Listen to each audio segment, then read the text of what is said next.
Bueno, hoy tenemos la dicha de tener aquí de vuelta a David Krum. No sé, bueno, me imagino que no todos lo conocen, pero David estudió acá con nosotros hace ya mucho tiempo. ¿Cuándo fue eso, David? ¿Cuándo se fue usted? 2005. 2005. Sí. Sí, ya fue un montón de años.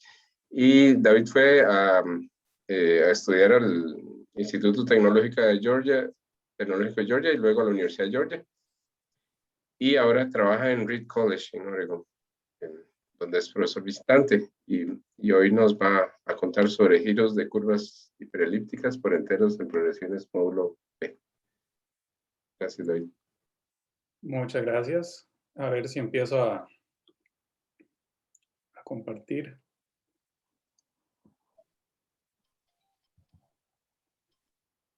¿Se ve bien ahí? Sí, bueno, yo sí lo veo así. Ok.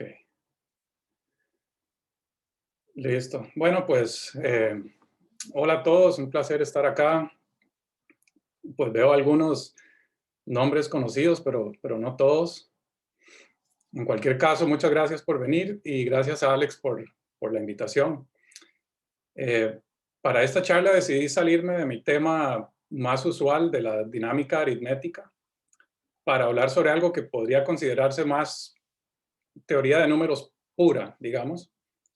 Este es un proyecto que he venido desarrollando ya por varios años, pero un proyecto secundario, digamos, en el tiempo libre cuando sobra. Y aunque el progreso ha sido lento, creo que ya hay suficiente para que valga la pena dedicarle una charla. La audiencia que tenía en mente a la hora de preparar la charla eran principalmente estudiantes. Espero que haya alguno aquí, pero en todo caso voy a tener algunas diapositivas como de repaso para que ojalá sea entendible casi todo lo que voy a hablar. En cualquier caso, si hay alguna pregunta, me interrumpen, no hay ningún problema. Bueno, para introducir el tema de la charla, necesito describir una construcción específica. Entonces empecemos por aquí con el concepto de la parte libre de cuadrados de un número racional. Entonces, si R es un número racional no cero, la parte libre de cuadrados de R, y esa la voy a denotar LC de R, es el único entero positivo D libre de cuadrados, o sea que no es divisible por el cuadrado de ningún primo, tal que R dividido por D es el cuadrado de un número racional. Otra manera de definir esta parte libre de cuadrados es en términos de la factorización prima del número R. Entonces, en ese caso sería el signo de R, que es más o menos 1, multiplicado por el producto de todos los primos que aparecen en la factorización de R con un exponente impar. Entonces, por ejemplo, si queremos evaluar la parte libre de cuadrados de menos 112 sobre 675, factorizamos el numerador y denominador y observamos que los primos 2 y 5 aparecen con un exponente par. Entonces eso los podemos ignorar. Nos quedamos con 3 y 7 y el producto da 21. Entonces la parte libre de cuadrados es menos 21. Y en efecto, si dividimos el número inicial por su parte libre de cuadrados, obtenemos el cuadrado de un número racional. Entonces esa es la parte libre de cuadrados. Y esta es la construcción que necesito hacer.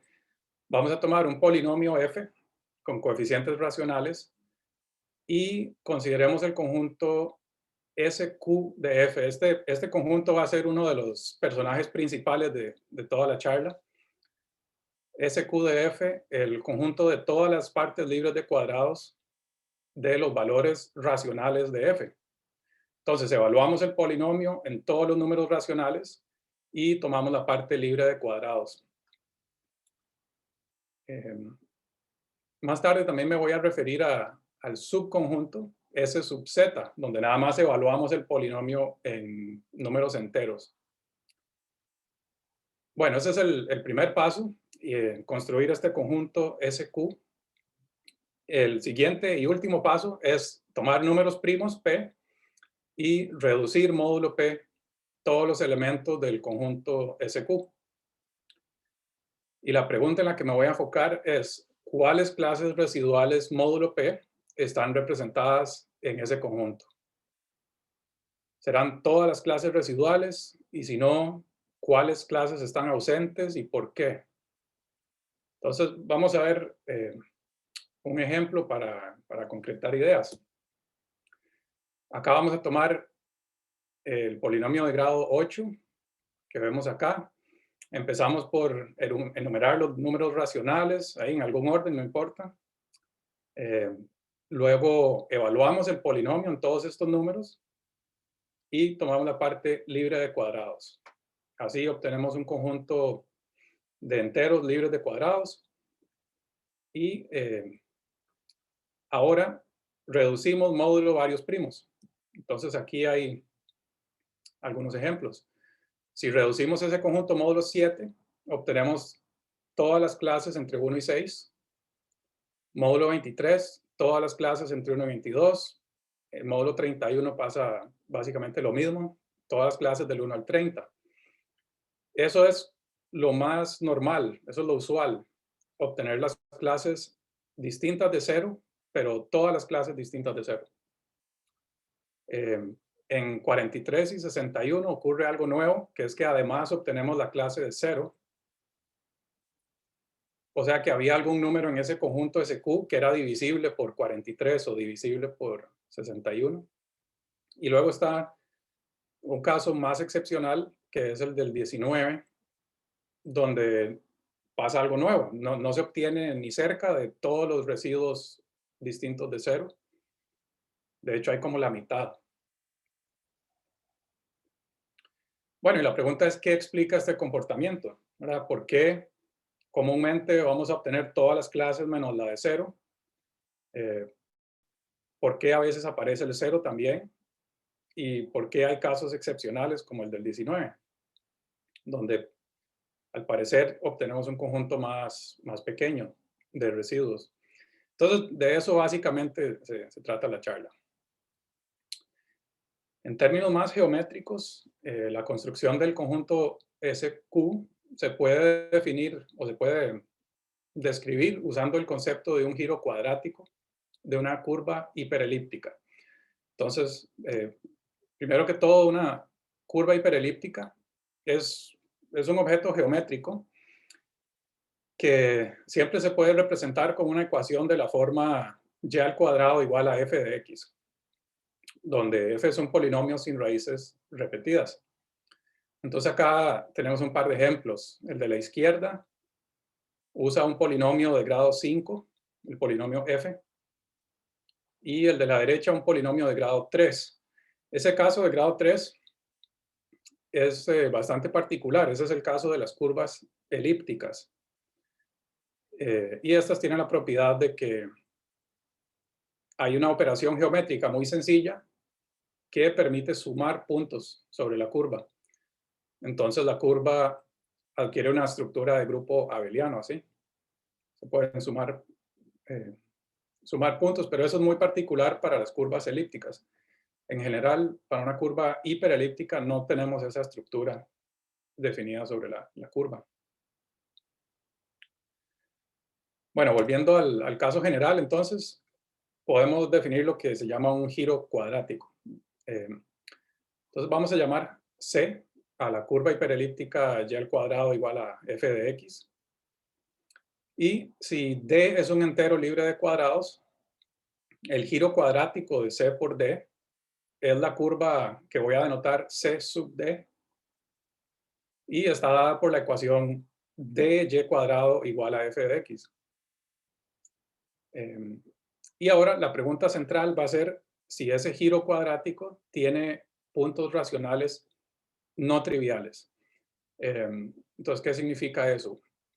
Un punto racional, primero, es simplemente un punto cuyas coordenadas son ambos números racionales.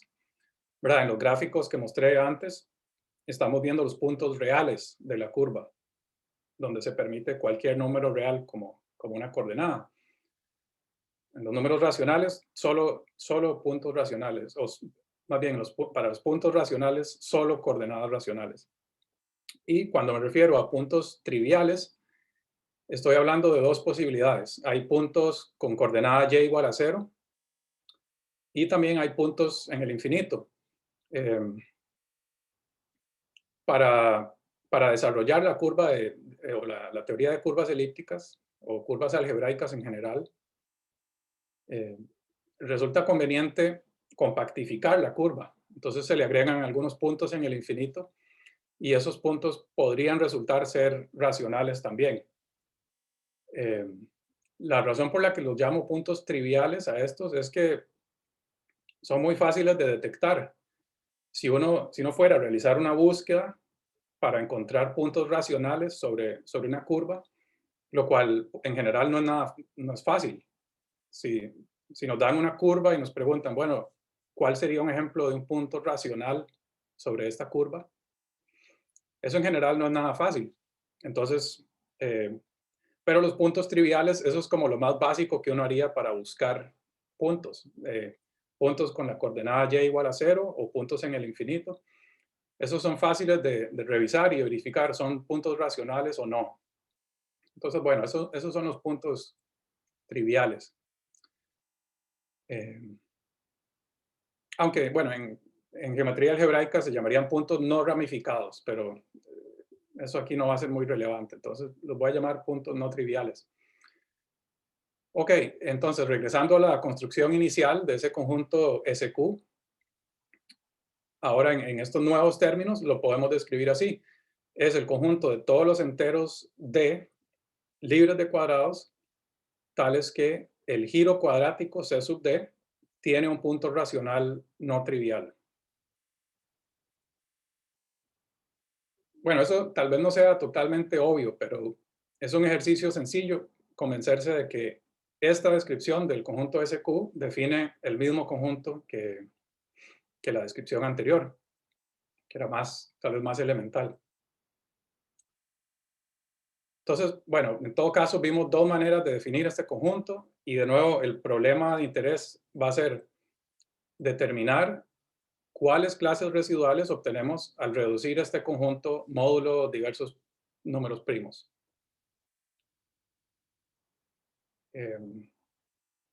¿Vamos bien? ¿Alguna pregunta hasta aquí?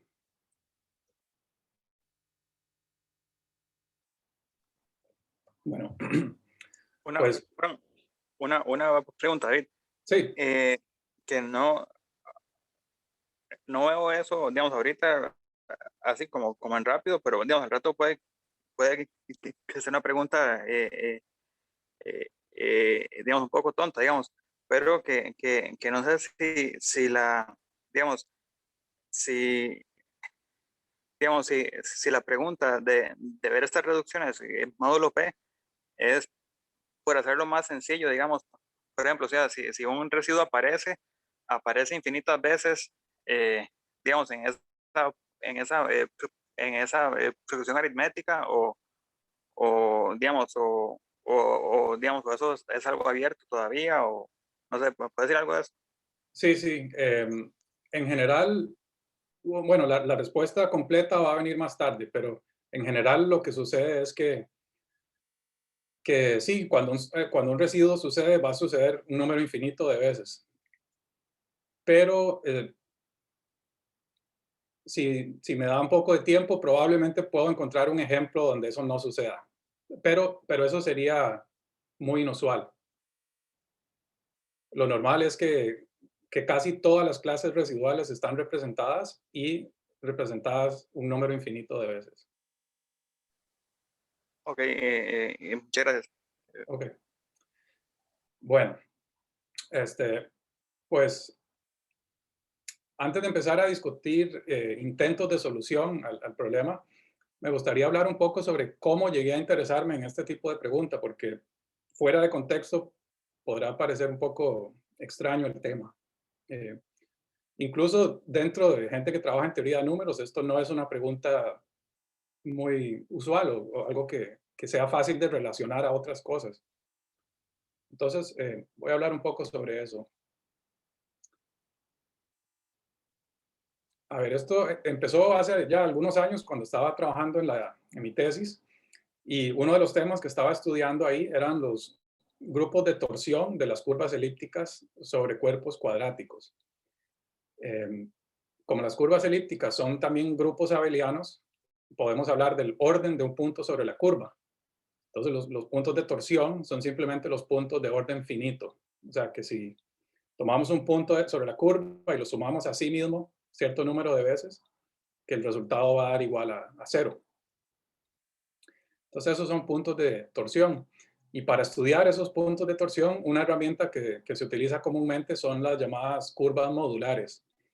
Entonces, para cada entero n mayor o igual que 4, hay una curva que usualmente se denota y1 de n, la cual tiene la siguiente propiedad. Hay una correspondencia biyectiva entre los puntos de esa curva, los puntos de y1 de n, y las curvas elípticas con un punto de orden n.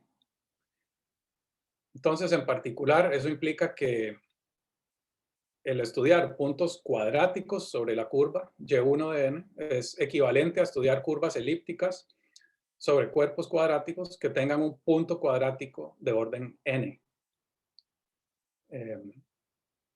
Y bueno, cuando hablo de un punto cuadrático, igual que cuando hablaba del punto racional, me refiero a que las coordenadas del punto generan una extensión cuadrática de los números racionales.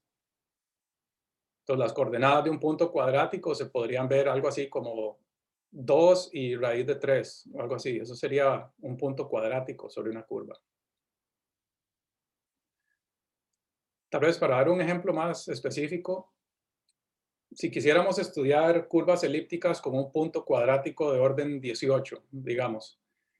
Entonces, en vez de eso, podemos estudiar los puntos sobre la curva y cuadrado igual a f de x, donde f es este polinomio de grado 6 que vemos acá. Resulta que los únicos puntos cuadráticos que tiene esta curva son los más obvios, donde básicamente tomamos un valor racional de x, evaluamos el polinomio, o sea, evaluamos f de x, y tomamos la raíz cuadrada de eso para obtener el valor de y. Entonces, esto es una manera muy obvia de generar puntos cuadráticos sobre esta curva.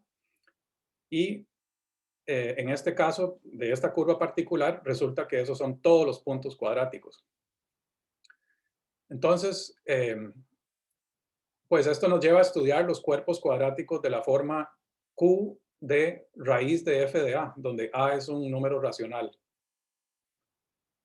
Porque esos son los cuerpos generados por los puntos cuadráticos de esta curva. Ahora, adjuntar la raíz de f de a es equivalente a adjuntar la raíz de la parte libre de cuadrados de f de a, porque ese número f de a va a ser un cuadrado multiplicado por la parte libre de cuadrados. Entonces, al tomar raíz cuadrada, básicamente desaparece la parte que era un cuadrado. Bueno, entonces como consecuencia de eso, esa parte libre de cuadrados de f de a va a ser esencialmente lo que se conoce como el discriminante del cuerpo cuadrático. El discriminante es una invariante del cuerpo que contiene alguna información sobre propiedades aritméticas del cuerpo. Por ejemplo, el discriminante determina cómo se va a factorizar un número primo racional en ese cuerpo cuadrático. Bueno, en general, si uno toma un número primo en los enteros, no va a seguir siendo primo en una extensión de los racionales, podría factorizarse. Y ese comportamiento, en el caso de los cuerpos cuadráticos, está determinado por el discriminante. En todo caso, para resumir un poco la historia, eventualmente estas observaciones me llevaron a una serie de resultados que en su momento eran nuevos y que daban información sobre los cuerpos cuadráticos donde varias curvas modulares tienen puntos. Entonces, acá tenemos el ejemplo de y1 de 18. Esta curva, si tiene un punto definido sobre un cuerpo cuadrático K, entonces aquí hay alguna información sobre ese cuerpo. Va a tener va a ser un cuerpo cuadrático real, o sea que el discriminante es positivo. 3 no es primo en ese cuerpo y 2 tampoco es primo y de hecho se factoriza como el producto de dos primos distintos. Entonces, para mí este fue el primer ejemplo donde vi la utilidad de tomar estas partes libres de cuadrados, reducirlas módulo algunos primos y ver qué se obtiene. En este caso, reducir módulo 2 y módulo 3 fue lo que dio algún resultado nuevo. Y bueno, ese es un ejemplo y hay otro ejemplo que me gustaría mencionar que tiene que ver con números congruentes. Entonces, por definición, un entero positivo se llama congruente si existe un triángulo rectángulo con lados racionales y con área igual a n. Entonces, por ejemplo, el año actual, 2021, es un número congruente porque es el área de este triángulo que vemos aquí. En caso de que nunca hayan visto este tipo de cosas, ¿verdad? No es nada obvio, no es nada fácil encontrar este triángulo o decidir si ese triángulo existe o no. Pero básicamente lo que se hace aquí es tomar el número 2021, a partir de ahí se construye cierta curva elíptica y si uno logra, o sea, uno hace una búsqueda de puntos racionales sobre esa curva y si logra encontrar un punto racional, las coordenadas de ese punto se pueden usar para construir este triángulo con área 2021. Entonces eso es un número congruente. Ahora, resulta que el conjunto de todos los números congruentes es esencialmente un conjunto de la forma SQ que vimos antes al principio. Porque si tomamos el polinomio x al cubo menos x, entonces es bastante fácil demostrar estas dos cosas. Un entero positivo n es congruente si, solo si su parte libre de cuadrados es congruente. Y segundo, un entero positivo d libre de cuadrados es congruente si y solo si pertenece al conjunto SQ de f, donde f es este polinomio particular. Entonces, al reducir este conjunto SQ módulo primos, esencialmente lo que estamos haciendo es reducir el conjunto de números congruentes, módulo primos. Y resulta, este caso particular del problema ya alguien lo había estudiado mucho antes de que yo siquiera llegara a formularme este tipo de pregunta. Entonces acá vemos el teorema de Bennett, que dice si P es un entero primo y A es un entero no divisible por P, entonces existen infinitos enteros de congruentes, tales que, bueno, y libres de cuadrados, tales que D es congruente con A módulo P. Entonces, en otras palabras, toda clase residual distinta de cero contiene infinitos números congruentes. Y de hecho, bueno, en un minuto vamos a ver que la clase de cero también, pero el teorema de Bennett es para las clases no cero. Entonces, en el caso particular de este polinomio x al cubo menos x, el problema ya está totalmente resuelto. Si tomamos cualquier primo p y reducimos el conjunto SQ módulo p, vamos a obtener todas las clases residuales posibles. Ok, bueno, pues viendo estos ejemplos de las curvas modulares y de los números congruentes y también con algunos experimentos que hice por computadora, nada más para ver más ejemplos, se empieza a notar un patrón bastante claro en estas reducciones de los conjuntos SQ. Y eso me llevó a proponer la siguiente conjetura. Si f es un polinomio, bueno, normal, digamos, no constante y sin raíces repetidas, entonces para todo entero primo p suficientemente grande, ¿verdad? En general no va a ser cierto para todos los primos, pero para un primo suficientemente grande y para todo entero que no es divisible por p, existen infinitos enteros en el conjunto SQ que son congruentes con A módulo P. Entonces, esta es la conjetura considerando todos los ejemplos que hemos visto y otros. Entonces, ¿qué dice la conjetura? Excluyendo un número finito de primos, el conjunto SQ va a contener representantes de todas las clases residuales, módulo S', excepto quizás la clase de 0.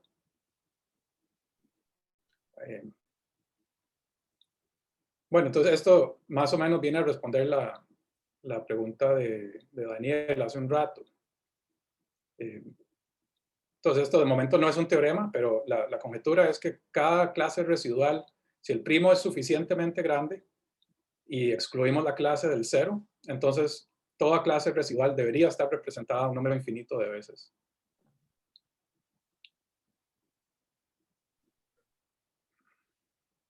David, disculpa, ¿podría interrumpirte para hacer una pregunta? Sí, claro. Adelante. Es que me surge la duda aquí, no sé si en su momento habrás investigado numéricamente cómo anda la distribución, digamos, de esos enteros. Es decir, si hay alguna de las clases residuales que jalan más, digamos, la masa que otras, o si has investigado eso para esta pregunta. Sí. Bueno, la respuesta es que sí. Hay un resultado de densidad, digamos, de estos números enteros. No lo puse acá en las diapositivas porque me parecía ya un poco largo, pero sí, básicamente para cada clase residual, bueno, no voy a afirmar que la densidad de los enteros en esa clase residual es uniforme. No sé si es uniforme para todas las clases residuales. Lo que sí es un hecho es que puedo dar una cota inferior para el número de enteros en esa clase y la cota inferior no depende de la clase. Entonces, lo que yo asumiría que es cierto es que sí, que dada cualquier clase residual módulo P, si consideramos en cierto sentido la densidad de números enteros en SQ que están en esa clase residual, debería ser la misma, independiente de la clase, pero lo que puedo demostrar es que hay una cota inferior que no depende de la clase. Perfecto, muchas gracias. Claro. Bueno, entonces para cada polinomio debería haber un número finito de primos que hay que excluir. En el caso del polinomio x al cubo menos x, ahí ese conjunto finito resulta ser vacío, no hay primos excepcionales. En el caso de la curva modular Y1 de 18, que también mencioné, ahí los primos excepcionales son 2 y 3. Y también al principio de la charla vimos ese ejemplo del polinomio de grado 8, donde 19 era un primo excepcional. Pero la idea es que para cualquier polinomio va a haber algún conjunto finito de primos excepcionales. Bueno, espero que con eso quede relativamente claro el problema que voy a discutir. Y ahora sí, enfoquémonos entonces en esa conjetura. Como tal vez habrán notado, en la conjetura no digo nada sobre la clase residual de 0. De hecho, la excluyo del enunciado. Eso es porque resulta que hay un criterio bastante sencillo para decidir si esa clase está o no representada en el conjunto, SQ. Entonces, para enunciar ese criterio solo necesito una definición. Entonces voy a dividir a los números primos entre buenos y malos de acuerdo a un polinomio dado. Entonces, si f es un polinomio con coeficientes enteros, voy a llamar a un primo bueno para f si a la hora de reducir el polinomio f módulo p obtenemos un polinomio con el mismo grado y que tampoco tenga raíces repetidas. Una observación importante aquí es que para cualquier polinomio f va a haber solo un número finito de primos malos. Porque un primo malo tendría que dividir o al coeficiente inicial del polinomio o al discriminante del polinomio. Entonces va a haber solo un número finito. Casi todos los primos van a ser buenos para un polinomio dado. Ok, entonces con esa terminología, aquí tenemos el teorema principal sobre la clase residual de cero. Si P es un primo bueno, que son casi todos, entonces, dependiendo de si F tiene grado par o impar, cambia un poco la cosa. En el caso de grado impar, la respuesta es que sí, existe un entero en el conjunto SQ que es divisible por P. Y de hecho, existe un número infinito de tales enteros. Y si F tiene grado par, entonces la condición que hay que revisar es si F tiene una raíz módulo P. Bueno, algo muy fácil de revisar en la práctica. Pero bajo esa, o asumiendo eso, de nuevo existe un entero en SQ que es divisible por P. Y bueno, de hecho estos enunciados debería decir sí y solo sí. Esto es un criterio completo, digamos. Y también debería decir que hay un número infinito de enteros con esa propiedad. La prueba de este teorema tiene algunas ideas interesantes, pero creo que me voy a saltar esta prueba para poder concentrarme en las clases distintas de cero. Pues básicamente para la clase de cero tenemos un criterio sencillo para decidir si esa está representada o no. Pero para las clases distintas de cero la situación cambia mucho, se pone mucho más interesante. Sí, tal vez antes de eso debería mencionar una aplicación de esto al tema de los números congruentes. Combinando este resultado con el teorema de Bennett que vimos anteriormente, obtenemos este corolario. Para todo primo P y todo entero A, existen infinitos números congruentes que son congruentes con A módulo P. Entonces, bueno, quizás esto es solo interesante para la gente que le importan los números congruentes, pero era un resultado nuevo sobre los números congruentes. Si tomamos los números congruentes y los reducimos módulo cualquier primo, vamos a obtener todas las clases residuales.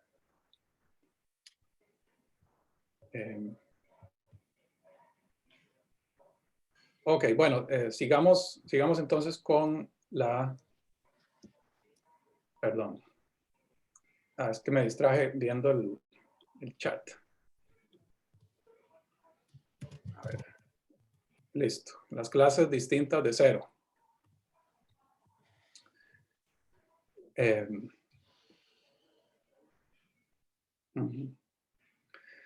Sí, entonces sigamos con la conjetura. Voy a denotar por R de F y P el conjunto de clases residuales no cero que están representadas en el conjunto SQ de F. O sea, es básicamente la reducción del conjunto SQ módulo P, pero excluyendo la clase de cero. Entonces, con esa notación, la conjetura que vimos antes la puedo reformular como dice aquí. Para todo primo P suficientemente grande, esa reducción va a ser igual a FP estrella. O sea, vamos a obtener todas las clases residuales distintas de cero. Bueno, entonces aquí ya tenemos un problema muy concreto, muy específico para trabajar. Entonces ya podemos empezar a ver qué se puede demostrar sobre esta conjetura. Entonces empecemos con grados pequeños. El caso de grado 1, en realidad es súper sencillo, pero tal vez es un buen calentamiento. El resultado es que si F tiene grado 1, entonces la conjetura que hice es verdadera. El primo, si F tiene grado 1 y P es un primo bueno para F, entonces la reducción de FQ va a ser todo FP estrella. ¿Verdad? En particular, esto dice que si el primo es suficientemente grande, esto va a ocurrir, ¿verdad? Porque solo hay un número finito de primos malos. Entonces, eso básicamente dice la conjetura es cierta en grado 1.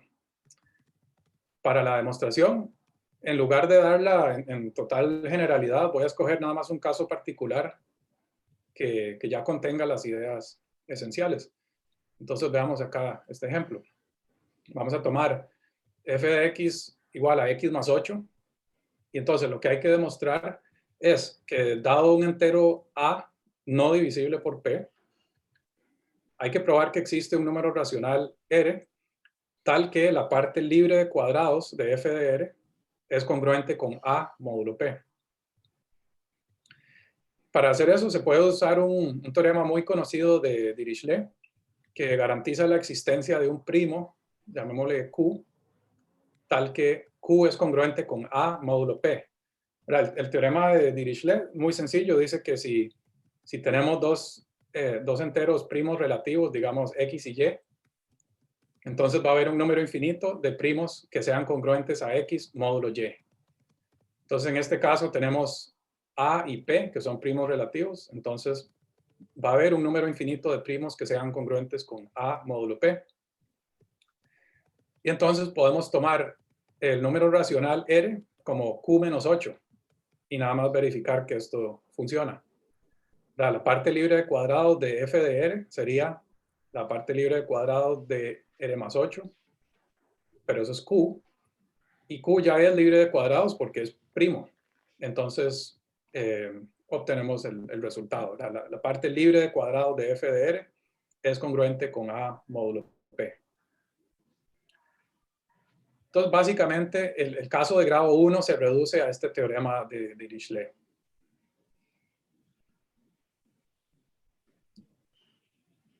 Bien, pasemos al grado 2.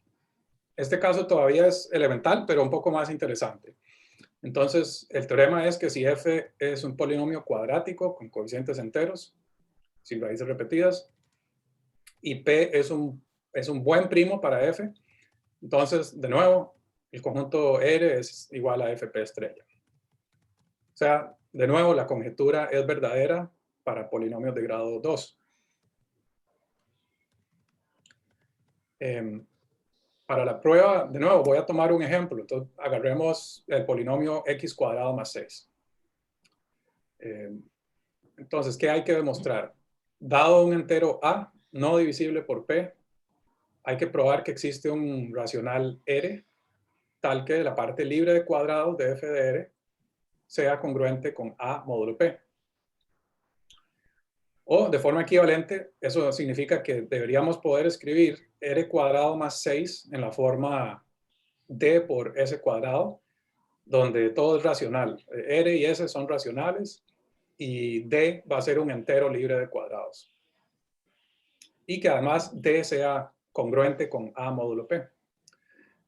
Entonces queremos básicamente resolver esa ecuación. Queremos encontrar r y s y d con las propiedades que queremos. Entonces, ¿cómo hacer eso? R es racional, entonces lo podemos escribir como x sobre y, donde x y y son enteros. Y eliminando el denominador de esa ecuación, obtenemos esta nueva ecuación, x cuadrado más 6y cuadrado menos dz cuadrado es igual a 0. Entonces, esa es la ecuación que queremos decir. Esto tiene una solución y además una solución donde d es congruente con lo que queramos módulo p.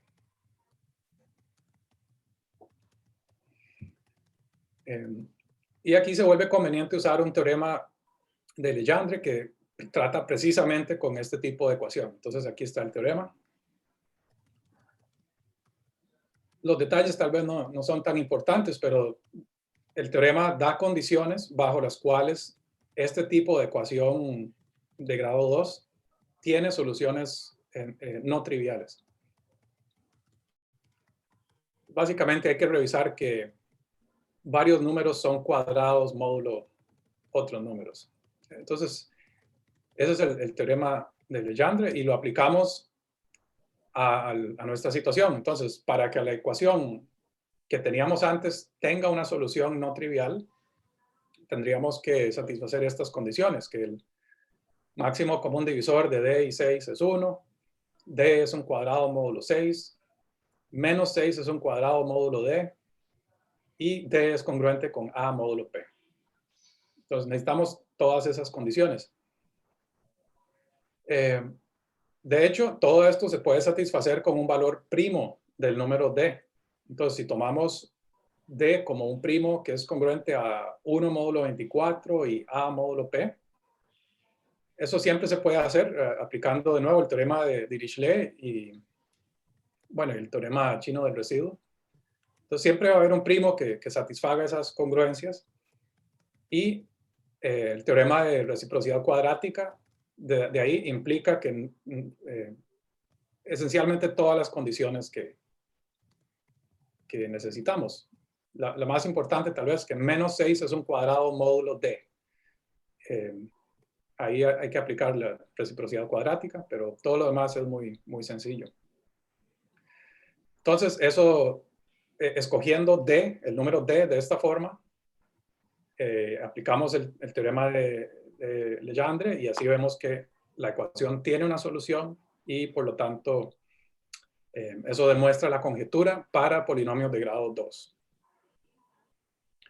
Entonces, esto tenía un poquito más de contenido que el caso de grado 1. Bueno, entonces así quedan demostrados los casos de grado 1 y 2. Para grados 3 y 4, el problema se pone mucho más difícil. De hecho, en mi primer intento o varios primeros intentos de solución, no pude ver cómo resolver esos casos de grado 3 y 4. Lo que sí logré hacer fue reducir el problema a una conjetura muy famosa en teoría de números, que es la conjetura de Birch y Swinnerton-Dyer. Es sobre rangos de curvas elípticas. No voy a poder hablar de eso hoy porque tendría que introducir muchos conceptos, pero al final sí voy a dar algunas referencias por si alguno de ustedes quisiera leer más sobre eso. Sí, de todas maneras, eventualmente sí fue posible resolver esos casos de grados 3 y 4 por otros medios. Entonces, pasemos más bien a hablar de eso, del caso general. Quizás la mejor evidencia que tengo a favor de esta conjetura sobre las partes libres de cuadrados es que la conjetura ABC implica esta conjetura. De hecho, ABC implica algo más fuerte, un enunciado más fuerte donde podemos reemplazar el conjunto SQ con el conjunto más pequeño SZ, donde solo evaluamos el polinomio f en números enteros. Entonces aquí está el teorema y esto salió de un proyecto conjunto que hice con Paul Pollack de la Universidad de Georgia. Esencialmente dice la conjetura ABC implica la conjetura mía sobre partes libres de cuadrados. Y no solo eso, una versión fuerte de esa conjetura donde podemos evaluar f nada más en valores enteros.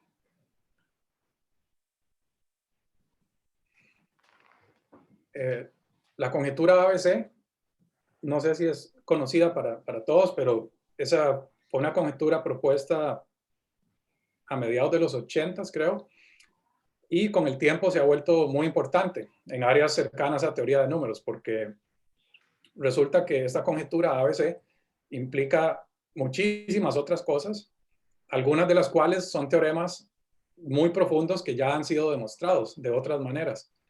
Entonces, por ejemplo, el ABC implica el último teorema de Fermat, bastante fácil, de hecho, la demostración a partir de ABC. Implica también, ¿qué más? El teorema de Faltings, que es un resultado muy importante en la geometría diofántica. Y bueno, muchas otras cosas que son consecuencias de la conjetura ABC. Algunas ya han sido demostradas sin ABC y muchas, la mayoría no, siguen sin demostración. El enunciado de la conjetura ABC no es particularmente memorable, diría yo, entonces no lo voy a poner aquí, pero es muy fácil de encontrar en internet si alguien lo quiere ver. Bueno, entonces esta conjetura sobre partes libres de cuadrados es una consecuencia de la conjetura ABC. Hablemos un poco sobre la prueba de ese teorema. No voy a poder explicar cada detalle, pero voy a tratar de dar una idea general de la estructura de la prueba y de cuáles herramientas se utilizan. Entonces, para empezar voy a asumir un par de cosas que simplifican el argumento. Entonces voy a asumir que f es un polinomio mónico y que el máximo común divisor del conjunto de valores enteros de f es 1. O sea, básicamente esto significa no hay ningún primo que divida a todos los valores enteros de f. Ok. La estrategia general de la prueba va a ser construir un polinomio psi que vaya a tener las propiedades que vemos acá.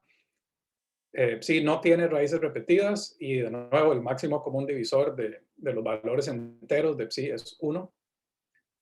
Y realmente la propiedad importante es la segunda. Si este polinomio tiene un valor libre de cuadrados, entonces ese valor va a estar en el conjunto S sub Z y además va a estar en la clase residual que queremos.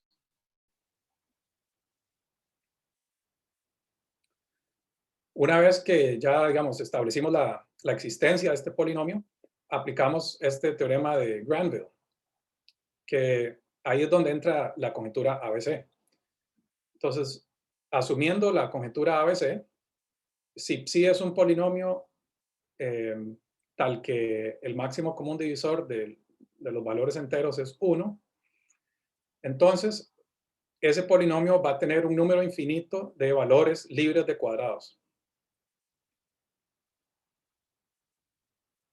En realidad es un resultado bastante interesante, bastante fuerte, me parece. Si no hay un primo que divida a todos los valores de este polinomio, entonces va a haber un número infinito de valores libres de cuadrados. Bueno, en todo caso, ese teorema utiliza la conjetura ABC y aplicando este teorema de Granville, la conjetura sobre las partes libres de cuadrados casi que sigue inmediatamente. Una vez que construimos el polinomio psi con las propiedades que queremos. Aplicamos el teorema de Granville a ese polinomio. Entonces, al evaluar el polinomio, obtenemos infinitos valores libres de cuadrados y por las propiedades que tiene este polinomio, todos esos valores libres de cuadrados van a estar en la clase residual que queremos y van a estar en el conjunto SZ. Entonces, la pregunta esencial es, ¿cómo construir ese polinomio? ¿Verdad? Una vez que lo construimos, le aplicamos el teorema de Granville y se acaba el teorema. Entonces, ¿cómo construir ese polinomio? La respuesta básicamente viene en la siguiente proposición que también la vamos a ver más adelante en otra demostración. Entonces, ¿qué dice? Si P es un primo bueno y suficientemente grande, básicamente tiene que ser mayor que esta expresión cuadrática en el género de la curva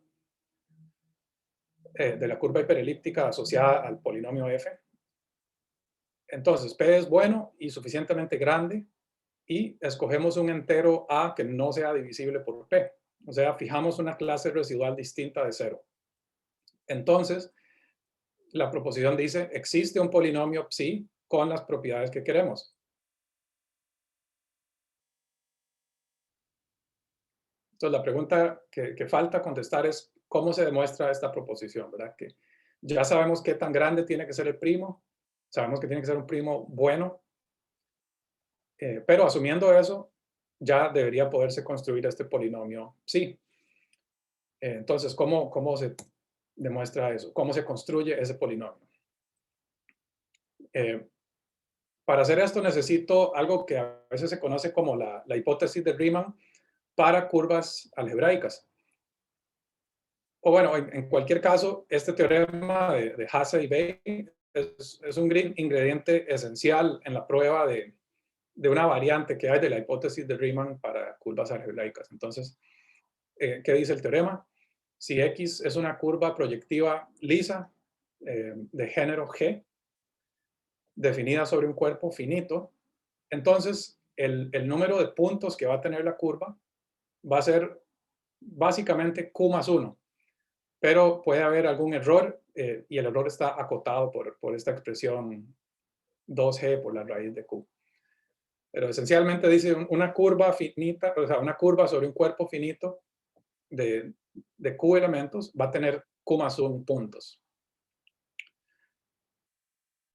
Entonces, volviendo al contexto de la proposición anterior, consideramos la curva a y cuadrado igual a f barra. Esta es una curva sobre el cuerpo fp. Le aplicamos este teorema de Weil que dice, una vez que el primo sea suficientemente grande comparado al género de la curva, tiene que haber un punto definido sobre la curva. O sea, la curva va a tener que tener un punto porque, bueno, si el número de puntos de la curva fuera 0, ¿verdad? Entonces, en esta desigualdad que sale en el teorema, diría Q más 1 es menor o igual que 2G por la raíz de Q. Eso no va a pasar una vez que Q sea suficientemente grande, ¿verdad? Obviamente Q le va a ganar a la raíz de Q.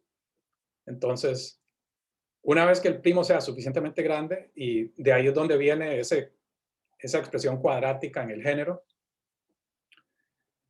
una vez que sea suficientemente grande, el teorema de Weil implica que la curva va a tener un punto y de hecho tiene que tener puntos no triviales porque el número de puntos triviales es fácil de acotar. Entonces, nada más tomamos un primo suficientemente grande para superar esa cota y entonces tiene que haber un punto no trivial.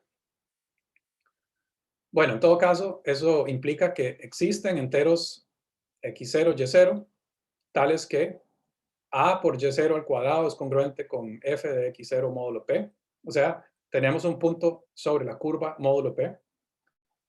Y además es un punto no trivial porque la coordenada y no es 0 módulo p.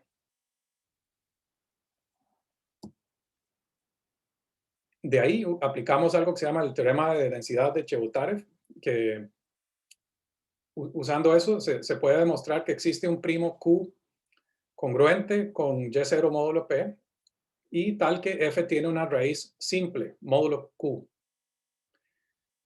Esa condición de la raíz simple se necesita para aplicar el teorema de Hensel que se usa mucho en cuerpos p-ádicos. Y aplicando el teorema de Hensel podemos después encontrar un entero m con la propiedad de que q al cuadrado divide a fm exactamente. O sea, q al cubo no lo divide. Ok. Paso siguiente, escogemos un entero b que cumpla un par de congruencias ahí. Y finalmente podemos definir el polinomio psi mediante la ecuación que está acá. Q al cuadrado por psi de x es igual a f de un polinomio lineal ahí en x. Entonces, eso es casi todo el trabajo de la prueba. Es construir este polinomio para que tenga todas las propiedades que queremos. Pero una vez que ya tenemos esta definición del polinomio psi, es muy fácil revisar que todas las propiedades se satisfacen. Por ejemplo, si psi de n es libre de cuadrados, que esta era una de las propiedades esenciales, entonces si tomamos la parte libre de cuadrados en ambos lados de esta ecuación que define el polinomio, vamos a obtener psi de n, es la parte libre de cuadrados de la izquierda, digamos, y en la derecha, bueno, la parte libre de cuadrados de lo que hay a la derecha. Y eso es un valor entero de f, entonces pertenece al conjunto S sub z. Ok, bueno, eso completa la prueba de la proposición que decía este polinomio psi existe y por lo tanto completa la demostración del teorema principal porque le aplicamos el teorema de Granville a este polinomio psi y con eso se obtiene el teorema. Por supuesto estoy omitiendo muchos detalles aquí, pero espero que con eso por lo menos hay una idea de cómo funciona la prueba, ¿verdad? Y qué se utiliza. ¿Alguna cosa que, no sé, que pueda aclarar aquí? ¿Alguna pregunta?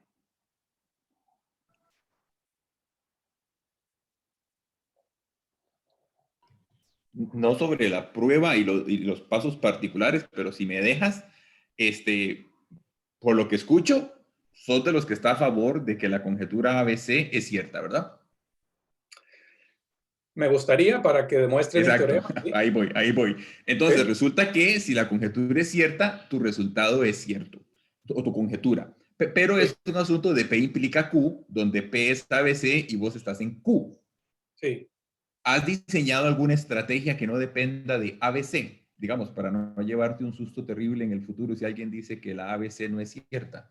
Digamos, Ajá. ¿sería posible como que tu construcción no sea tan dependiente de ABC y se centre más en tu propia conjetura? Sí, bueno, esto no lo pudimos haber planeado mejor porque vea, mi siguiente diapositiva es exactamente sobre Yo eso. tiendo a preguntar en el momento oportuno. Sí, gracias. Sí, ahí para continuar con esa conjetura, digamos, es el segundo resultado principal de la charla. Es una prueba incondicional de la conjetura. No funciona para todos los polinomios f, pero funciona para muchos. Entonces, ¿cuál es la diferencia esencial aquí? Que hay que asumir que cada factor irreducible del polinomio f tiene grado a lo sumo 6. El polinomio en sí no tiene que tener grado pequeño, pero los factores irreducibles tienen que tener grado pequeño. Esa es una condición que no estaba en la conjetura. Además, el resultado no es para el conjunto SZ, sino para el conjunto SQ. Entonces es un poquito más débil. Pero esencialmente este teorema dice la conjetura es cierta para polinomios con factores de grado pequeño. En particular, esto resuelve el caso de grado 3 y 4 que había mencionado antes, que yo lo había podido hacer usando la conjetura de Birchie, Swenerton, Dyer. Ya eso no se requiere y tampoco requiere ABC. Solo necesitamos esa condición de los grados de los factores irreducibles. Entonces, para hablar un poquito de esa prueba también, de hecho, la prueba usa muchas de las mismas ideas que la prueba anterior. Entonces, usando la proposición que vimos, construimos de nuevo ese polinomio psi, pero esta vez lo homogenizamos para obtener un polinomio homogéneo de grado en dos variables. Y aquí es donde entra el ingrediente esencial que reemplaza al teorema de Granville y que no requiere la conjetura ABC. El enunciado es bastante largo, entonces no recomiendo leerlo todo, pero básicamente lo que dice es, si uno tiene un polinomio homogéneo en dos variables, con algunas condiciones básicas, tal vez la importante es aquí, cada factor irreducible tiene grado a lo sumo 6. Pero si uno tiene un polinomio homogéneo así, es muy fácil, hay mucha flexibilidad para encontrar valores libres de cuadrados de esa forma, o sea, de esa forma cuadrática. Entonces, yo leería el teorema más o menos así. Si f es una forma binaria, con esta condición de que los factores irreducibles tienen grado a lo sumo 6, entonces va a haber un número infinito de pares alfa y beta, tales que f de alfa beta es libre de cuadrados. Entonces el resultado es parecido al del teorema de Granville anterior, solo que ese aplicaba a polinomios en una variable y este aplica a polinomios en dos variables que sean homogéneos. Para demostrar este teorema, Greaves utiliza teoría analítica de números. Entonces, es para explicar un poco de dónde viene esta condición del grado a lo sumo 6. Es porque en ese artículo, Greaves demuestra unas aproximaciones asintóticas y para poder manejar el error que salen en esas aproximaciones, ahí es donde se necesita esta condición de grado a lo sumo 6. Entonces, bueno, como mencioné antes, para terminar la prueba, utilizamos este teorema de Greaves, lo aplicamos a la homogenización del polinomio psi el que venía de la proposición anterior, y eso esencialmente nos da el resultado, esencialmente, sí, usando las mismas ideas básicamente que la prueba anterior. Entonces, las mismas ideas demuestran un resultado un poco más débil, pero que todavía aplica para de fijo un número infinito de polinomios. Solo que está este problema de qué pasa si el polinomio tiene un factor de grado 7, ¿verdad? Ya ahí no sé. Ahí sí habría que aplicar la conjetura ABC.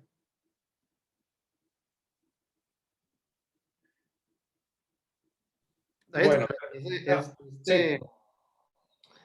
Eso que acaba de decir, no sé si ha buscado contraejemplos que no cumplan con eso, o sea, para un polinomio con factores irreducibles de grado 7, ajá. y ha buscado ejemplos y digamos, igual son verdades, digamos. O sea, si ha hecho el ejercicio Bueno, o sea, no puedo demostrar que la conjetura ABC es falsa. No, por eso, exacto, pero digamos, obviamente esa es una estrategia para demostrarla. La pregunta es que si ha visto para menos Sí, claro. que ya vio. Sí, o sea, yo sí he calculado muchos ejemplos. O sea, yo he puesto una computadora a correr nada más ahí por cualquier cantidad de tiempo que busque contraejemplos y no hay nada.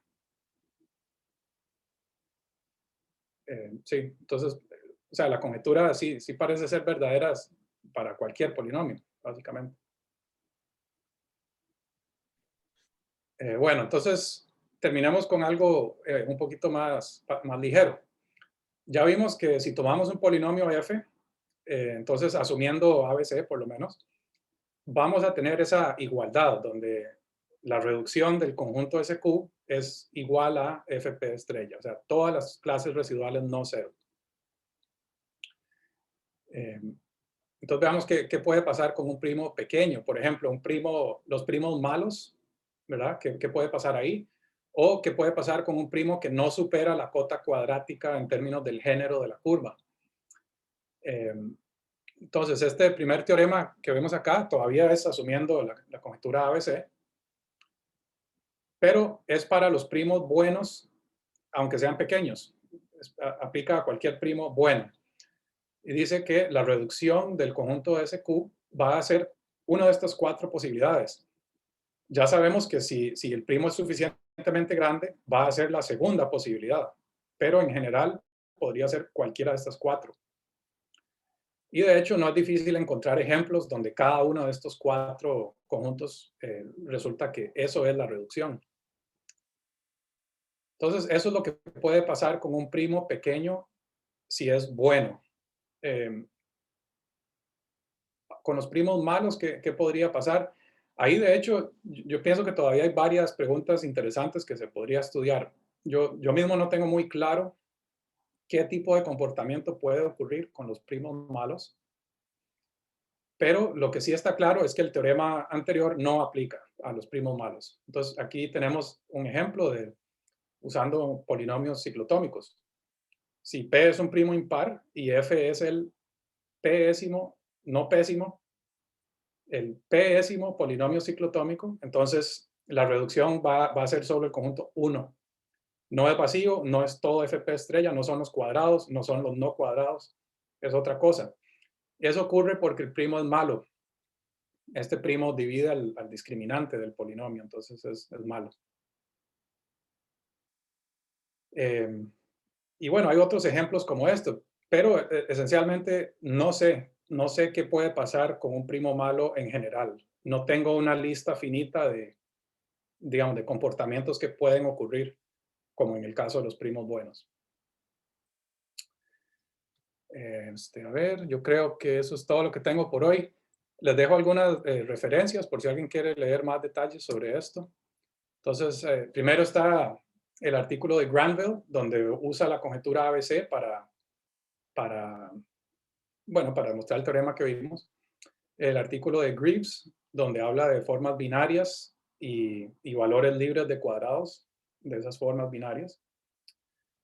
el primer artículo que escribí yo sobre este tema, en donde introduje el problema, hice la conjetura, demostré el caso de grado 1 y 2, demostré que la conjetura de Birchie, Swenerton, Dyer resuelve el caso de grado 3 y 4.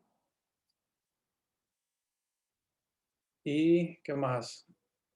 Bueno, ahí es donde, ahí sí mencioné todos los ejemplos que he calculado, o sea, de los experimentos que hice por computadora, tratando de encontrar contraejemplos y que nada funcionó. Y también demuestro una versión local de la conjetura. Básicamente, en teoría de números es muy usual. Si uno tiene una conjetura global y quiere demostrar que es falsa, vea si hay una obstrucción local a la conjetura. Entonces, lo que hice en ese artículo fue eso, fue ver cuál sería el análogo local de la conjetura y demostré que ahí sí se satisface y no hay que asumir nada. Entonces, no hay una obstrucción local. Luego está el artículo con Paul Pollack. Ahí es donde hicimos todo esto de demostrar que la conjetura ABC implica esta conjetura.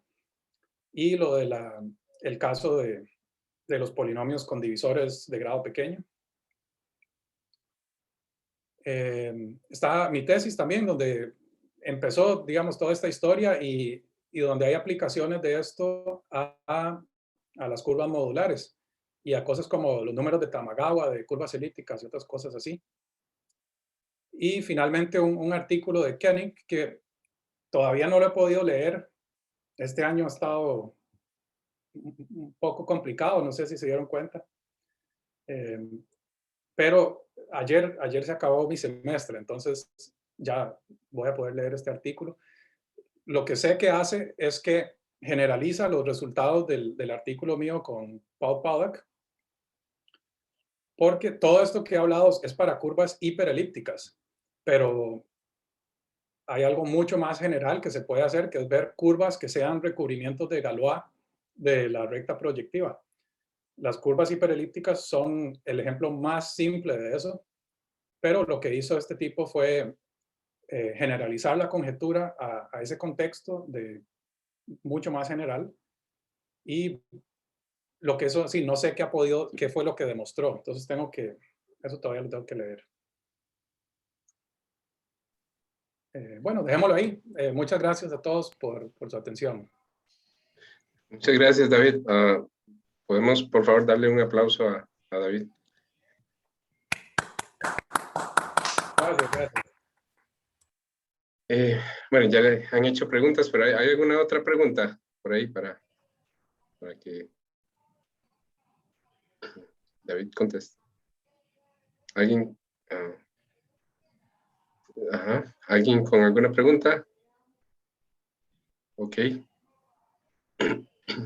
Si no, sería de nuevo agradecerle muchísimo, David, que nos haya dado esta charla. La verdad, bueno, hay partes que no entendí mucho, pero las partes que sí entendí me gustaron. Sí, todo bien. Entonces, pura vida. Entonces, bueno, y gracias a todos por venir y que tengan una bonita tarde. Gracias, David, y perdona que te interrumpiera a la mitad, que te distraje. Que estés muy bien. No hay problema. Más bien, al principio dije que me interrumpan, no hay ningún problema. Saludos a todos. Gracias a Alex también y a David por la charla. Que estén muy bien. Gracias. Hasta luego. Gracias, David. Chao. Hasta luego. Hasta luego. Buenas tardes.